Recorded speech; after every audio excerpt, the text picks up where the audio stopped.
when Billy Dixon, have you heard of Billy Dixon? Mm.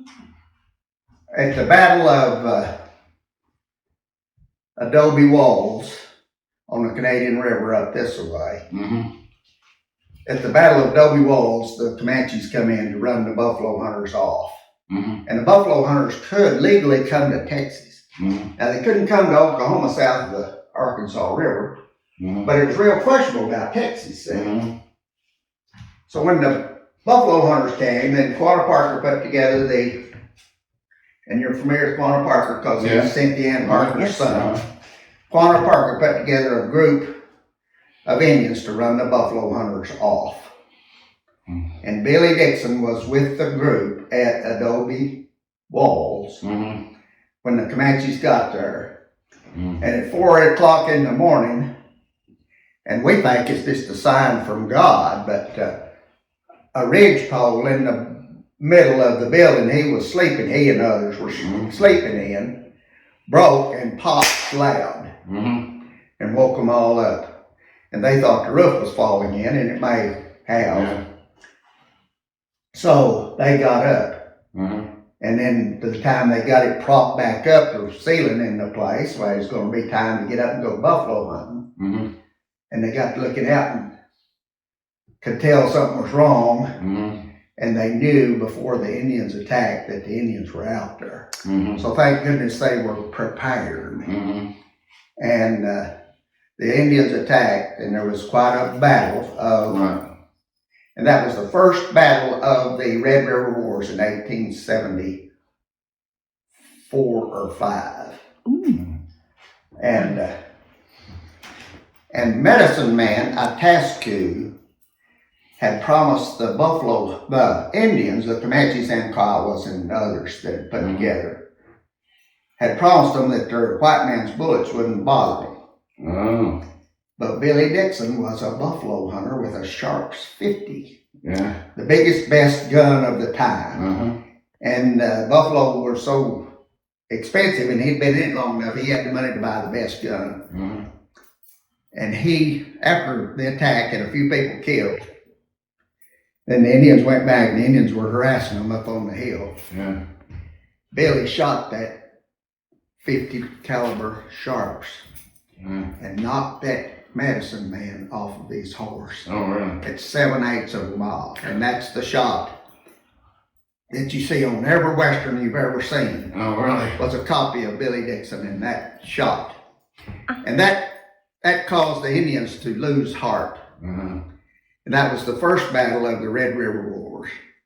And then there was a battle up at Buffalo Walla a month after that, and Billy Dixon was in it. Oh, wow. And Buffalo Walla is a hole about that deep and about that big around where the buffaloes made dust. And Billy was in it when the Indians attacked up there. And they held them off for 8 or 10 hours. But Billy Dixon is kind of our hero at Mobeetie, Texas. And then they built the fort. And with the fort came more money because there's 700 or 800 soldiers out there that got a paycheck once a quarter. Not monthly, once a quarter. Every So the gamblers and whores from Dodge City knew what payday was at Mobeetie. So here they came. Now you'll find in every book that there's either 17 or 22 or so many saloons in Mobeetie. Well, the way we come up with that number is looking at the sheriff's records, which are in this other building up here. And you see where somebody was arrested in a certain saloon. So you come up with that many numbers. But I don't believe that there was ever 17 at one time, see? When the day for the soldiers to get paid, people build a tent, make a saloon, and have whores in the back of the saloon. And so when you hear about the Wild West, this was the Wild West.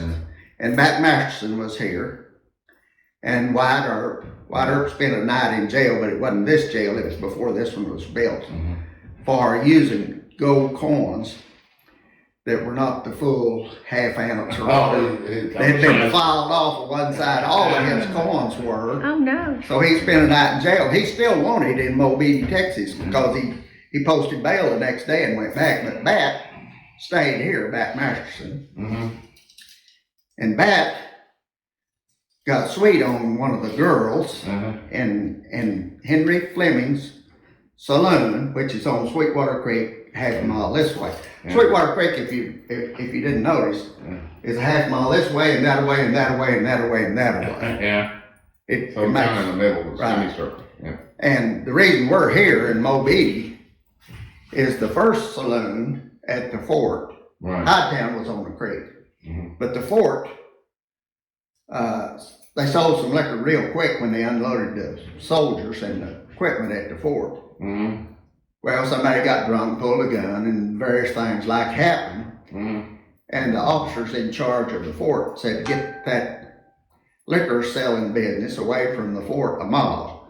So if you count the rotations on a wagon wheel, we're a mile from the fort. Oh, okay. Wow. And Now, So so this anything was- left of the fort? this was a saloon and the gunfights and everything wild and woolly. Yeah. And Matt was with Molly Brennan, was probably sitting on his lap. Mhm. She was one of the saloon girls or whatever, Right. who knows. And her ex-boyfriend, Corporal King, came in with a gun, and he and Bat got in a shootout, and he died. Mhm. Corporal King did a day or two later at the fort from being shot in Yeah. the area where you die. Yeah. And Bat got shot in the thigh. Yeah. And you remember, he had a cane. Yeah. He walked with a. That's why the cane. Yeah. Then Bat had to stay in Mobeetie until he got well enough to go back to Dodge City. Mhm. And Bat then hired a crew and surveyed the town of Mobeetie. And my block 1, lots 1, 2, 3, 4, 5, or 12, Mhm. the survey's signed by Bat Masterson. Wow. Wow. And, That's a And lot. by the way, some of the 25-foot lots are 16 foot and some are 40.